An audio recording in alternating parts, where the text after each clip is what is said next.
So what's up YouTube? I hope all are doing fine. Okay, let's jump into the video. So in this video I'm teaching you about how to use a base name. So base name, it's don't worry about the base name. Base name is nothing but a file name. Let's take a file name. Okay, let's take it as a file name. It is used to extract the file name from a given path. That is why we use base name. Let me give an example. Let's say that in this particular current directory there is a folder called dar, right? There is a folder called dar. Let's me go inside dar folder. Then let's say that there is let me remove everything. Sorry, let me remove everything. Let's create another one folder called dar1. Let's create another one folder inside the dar.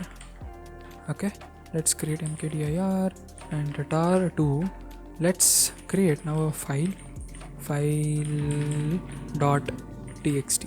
Okay, now what I do, I'll go back, I'll go inside important folder.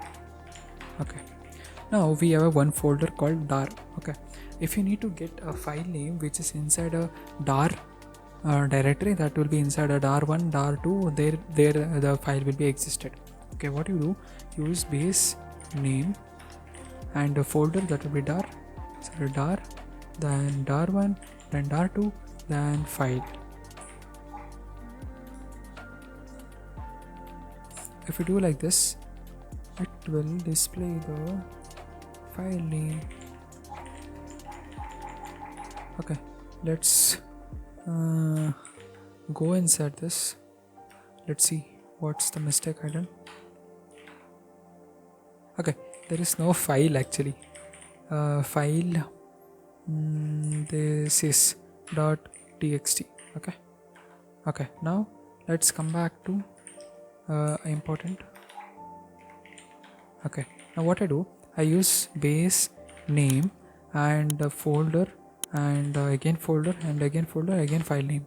If I press enter, it will print the file name which is inside a folders. There is 3 folders, there is file inside a 3 folders, then it will print the file name. Okay, let's say you don't need a file name, you don't need a extension of a file name. How do you execute that extension? Okay, for that you need to use -s, that will remove the suffix of that file.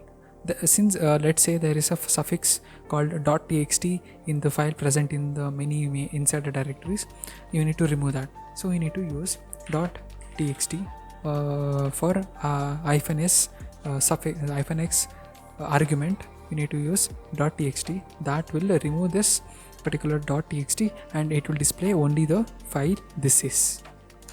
Yeah, it will display only the file this is, that will be the file name.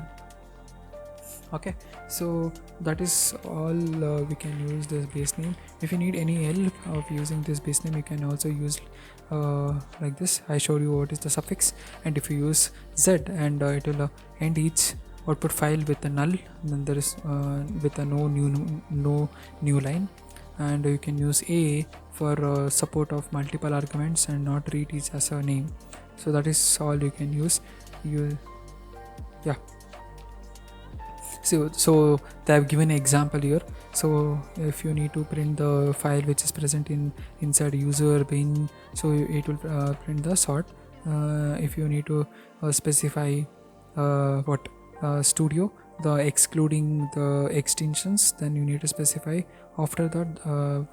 After specifying the file name, then it will exclude the .h. If you need to specify .h, also you can use -s. If you are specifying before specifying a file name, you can use -s. If it is after specifying a file name, you just need to enter the extension that you need to remove it. Or else if you have any like if you have multiple files, you can use -e. Then you can specify the multiple files that you need to enter. You need to get the file names, then it will get the 2 file names also. Okay, that is how we use base name, and thank you for watching.